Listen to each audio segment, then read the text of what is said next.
8 mai, 2 Chroniques, chapitre 28, chapitre 29, chapitre 30. Akaz avait 20 ans lorsqu'il devint roi et il régna 16 ans à Jérusalem. Il ne fit point ce qui est droit aux yeux de l'Éternel comme avait fait David son père. Il marcha dans les voies des rois d'Israël et même il fit des images en fonte pour les Baals. Il brûla des parfums dans la vallée des fils de Hinnom et il fit passer ses fils par le feu suivant les abominations des nations que l'Éternel avait chassées devant les enfants d'Israël. Il offrait des sacrifices et des parfums sur les hauts lieux, sur les collines et sous tout arbre vert. L'Éternel, son Dieu, le livra entre les mains du roi de Syrie.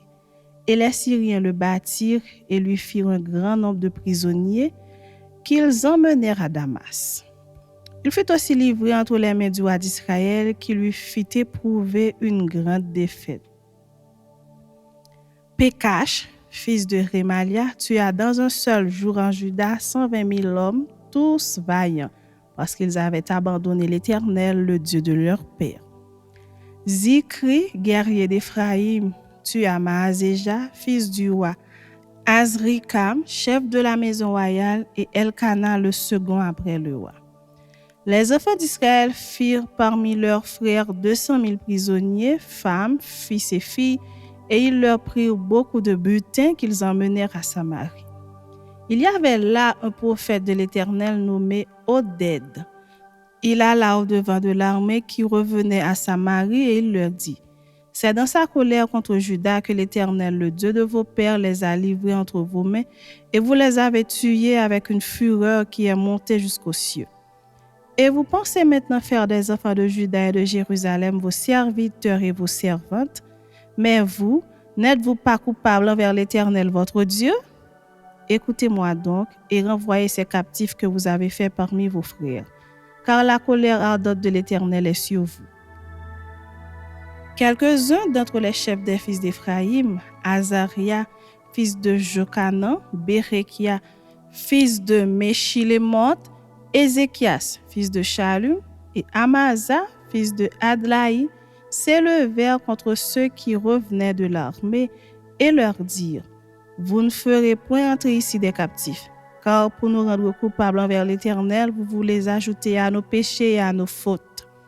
Nous sommes déjà bien coupables et la colère ardente de l'Éternel est sur Israël. » Les soldats abandonnèrent les captifs et le butin devant les chefs et devant toute l'assemblée. Et les hommes dont les noms viennent d'être mentionnés se levèrent et prirent les captifs. Ils employèrent le butin à vêtir tous ceux qui étaient nus. Ils leur donnèrent des habits et des chaussures. Ils les firent manger et boire. Ils les oignirent. Ils conduisirent sur des ânes tous ceux qui étaient fatigués. Et ils les menèrent à Jéricho, la ville des palmiers, auprès de leurs frères. Puis, ils retournèrent à Samarie. En ce temps-là, le roi Akaz envoya demander du secours au roi d'Assyrie. Les Édomites vinrent encore, battirent Juda et emmenèrent des captifs. Les Philistins firent une invasion dans les villes de la plaine et du midi de Juda. Ils prirent Beth-Shemesh, Ajalon, Guédéroth, Soko et les villes de son ressort, Timna et les villes de son ressort, Gimzo et les villes de son ressort, et ils s'y établirent. Car l'Éternel humilia Juda à cause d'Akaz, roi d'Israël, qui avait jeté le désordre dans Juda et commis des péchés contre l'Éternel. Tilgat-Pilnézer, roi d'Assyrie, vint contre lui, le traita en ennemi et ne le soutint pas. Car Akaz dépouilla la maison de l'Éternel, la maison du roi et celle des chefs pour faire des présents au roi d'Assyrie, ce qui ne lui fut d'aucun secours. Pendant qu'il était dans la détresse, il continuait à pécher contre l'Éternel, lui, le roi Akaz. Il sacrifia au dieu de Damas qu'il avait frappé et il dit: « Puisque les dieux des rois de Syrie leur viennent en aide, je leur sacrifierai pour qu'ils me secourent. » Mais ils furent l'occasion de sa chute et de celle de tout Israël. Akaz rassembla les ustensiles de la maison de Dieu et il mit en pièces les ustensiles de la maison de Dieu. Il ferma les portes de la maison de l'Éternel, il se fit des autels à tous les coins de Jérusalem Et il établit des hauts lieux dans chacune des villes de Juda pour offrir des parfums à d'autres dieux. Il irrita ainsi l'Éternel, le Dieu de ses pères. Le reste des actions et toutes ses voies, les premières et les dernières, cela est écrit dans le livre des rois de Juda et d'Israël. Akaz se coucha avec ses pères et on l'enterra dans la ville de Jérusalem, car on ne le mit point dans les sépulcres des rois d'Israël. Et Ézéchias, son fils, régna à sa place. Chapitre 29. Ézéchias devint roi à l'âge de 25 ans et il régna 29 ans à Jérusalem. Sa mère s'appelait Abijah, fille de Zacharie. Il fit ce qui est droit aux yeux de l'Éternel entièrement comme avait fait David son père. La première année de son règne, au premier mois, il ouvrit les portes de la maison de l'Éternel et il les répara.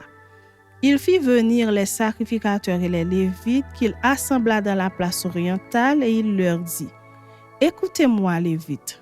Maintenant, sanctifiez-vous, sanctifiez la maison de l'Éternel, le Dieu de vos pères, et mettez ce qui est impur hors du sanctuaire. Car nos pères ont péché, ils ont fait ce qui est mal aux yeux de l'Éternel notre Dieu, ils l'ont abandonné, ils ont détourné leur regard du tabernacle de l'Éternel et lui ont tourné le dos. Ils ont même fermé les portes du portique et éteint les lampes, et ils n'ont offert au Dieu d'Israël ni parfum ni holocauste dans le sanctuaire. Aussi la colère de l'Éternel a été sur Juda et sur Jérusalem, et il les a livrés au trouble, à la désolation et à la moquerie, comme vous le voyez de vos yeux. Et voici, à cause de cela, nos pères sont tombés par l'épée, et nos fils, nos filles et nos femmes sont en captivité. J'ai donc l'intention de faire alliance avec l'Éternel, le Dieu d'Israël, pour que son ardente colère se détourne de nous. Maintenant, mes fils, cessez d'être négligents, car vous avez été choisis par l'Éternel pour vous tenir à son service devant lui, pour être ses serviteurs et pour lui offrir des parfums. » Et les Lévites se levèrent, Machat, fils d'Amazaï, Joël, fils d'Azaria, des fils des Kéhatites et des fils des Mérarites, Kis, fils d'Abdi, Azaria, fils de Jéaléliel, et des Gershonites, Joach, fils de Zima, Éden, fils de Joach, et des fils d'Élitsaphan, Shimri et Jéhiel, et des fils d'Azaph, Zacharie et Matania, et des fils d'Éman, Jéhiel et Shimei, et des fils de Jéduthun, Shemaéja et Uziel. Ils réunirent leurs frères et après s'être sanctifiés, ils vinrent pour purifier la maison de l'Éternel selon l'ordre du roi et d'après les paroles de l'Éternel. Les sacrificateurs entrèrent dans l'intérieur de la maison de l'Éternel pour la purifier. Ils sortirent toutes les impuretés qu'ils trouvèrent dans le temple de l'Éternel et les mirent dans le parvis de la maison de l'Éternel où les Lévites les reçurent pour les emporter dehors au torrent de Cédron. Ils commencèrent ces purifications le premier jour du premier mois, le 8e jour du mois. Ils entrèrent dans le portique de l'Éternel et ils mirent 8 jours à purifier la maison de l'Éternel. Le 16e jour du premier mois, ils avaient achevé. Ils se rendirent ensuite chez le roi Ézéchias et dirent: « Nous avons purifié toute la maison de l'Éternel, l'autel des holocaustes et tous ses ustensiles, et la table des pains de proposition et tous ses ustensiles. Nous avons remis en état et purifié tous les ustensiles que le roi Akaz avait profanés pendant son règne lors de ses transgressions. Ils sont devant l'autel de l'Éternel. » Le roi Ézéchias se leva de bon matin, assembla les chefs de la ville et monta à la maison de l'Éternel. Ils offrirent 7 taureaux, 7 béliers, 7 agneaux et 7 boucs en sacrifice d'expiation pour le royaume, pour le sanctuaire et pour Juda. Le roi ordonna aux sacrificateurs, fils d'Aaron, de les offrir sur l'autel de l'Éternel. Les sacrificateurs égorgèrent les bœufs et reçurent le sang qu'ils répandirent sur l'autel. Ils égorgèrent les béliers et répandirent le sang sur l'autel. Ils égorgèrent les agneaux et répandirent le sang sur l'autel. On amena ensuite les boucs expiatoires devant le roi et devant l'assemblée qui posèrent leurs mains sur eux. Les sacrificateurs les égorgèrent et répandirent leur sang au pied de l'autel en expiation pour les péchés de tout Israël, car c'était pour tout Israël que le roi avait ordonné l'holocauste et le sacrifice d'expiation. Il fit placer les Lévites dans la maison de l'Éternel avec des cymbales, des luttes et des harpes, selon l'ordre de David, de Gad le voyant du roi et de Nathan le prophète. Car c'était un ordre de l'Éternel transmis par ses prophètes. Les Lévites prirent place avec les instruments de David et les sacrificateurs avec les trompettes. Ézéchias ordonna d'offrir l'holocauste sur l'autel, et au moment où commença l'holocauste, commença aussi le chant de l'Éternel au son des trompettes et avec accompagnement des instruments de David, roi d'Israël. Toute l'assemblée se prosterna, on chanta le cantique et l'on sonna des trompettes, le tout jusqu'à ce que l'holocauste fût achevé. Et quand on eut achevé d'offrir l'holocauste, le roi et tous ceux qui étaient avec lui fléchirent le genou et se prosternèrent. Puis, le roi Ézéchias et les chefs dirent aux Lévites de célébrer l'Éternel avec les paroles de David et du prophète Asaph. Et ils le célébrèrent avec des transports de joie et ils s'inclinèrent et se prosternèrent. Ézéchias prit alors la parole et dit : « Maintenant que vous vous êtes consacrés à l'Éternel, approchez-vous, amenez des victimes et offrez un sacrifice d'action de grâce à la maison de l'Éternel. » Et l'assemblée amena des victimes et offrit des sacrifices d'action de grâce, et tous ceux dont le cœur était bien disposé offrirent des holocaustes. Le nombre des holocaustes offerts par l'assemblée fut de 70 bœufs, 100 béliers et 200 agneaux. Toutes ces victimes furent immolées en holocauste à l'Éternel. Et l'on consacra encore 600 bœufs et 3000 brebis. Mais les sacrificateurs étaient en petit nombre et ils ne purent dépouiller tous les holocaustes. Leurs frères, les Lévites, les aidèrent jusqu'à ce que l'ouvrage fût fini et jusqu'à ce que les autres sacrificateurs se fussent sanctifiés, car les Lévites avaient eu plus à cœur de se sanctifier que les sacrificateurs. Il y avait d'ailleurs beaucoup d'holocaustes avec les graisses des sacrifices d'action de grâce et avec les libations des holocaustes. Ainsi fut rétabli le service de la maison de l'Éternel. Ézéchias et tout le peuple se réjouirent de ce que Dieu avait bien disposé le peuple, car la chose se fit subitement. Chapitre 30.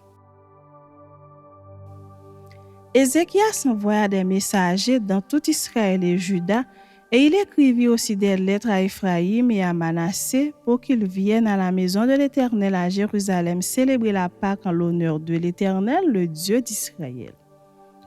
Le roi, ses chefs et toute l'assemblée avaient tenu conseil à Jérusalem afin que la Pâque fût célébrée au second mois. Car on ne pouvait la faire en son temps parce que les sacrificateurs ne s'étaient pas sanctifiés en assez grand nombre et que le peuple n'était pas rassemblé à Jérusalem.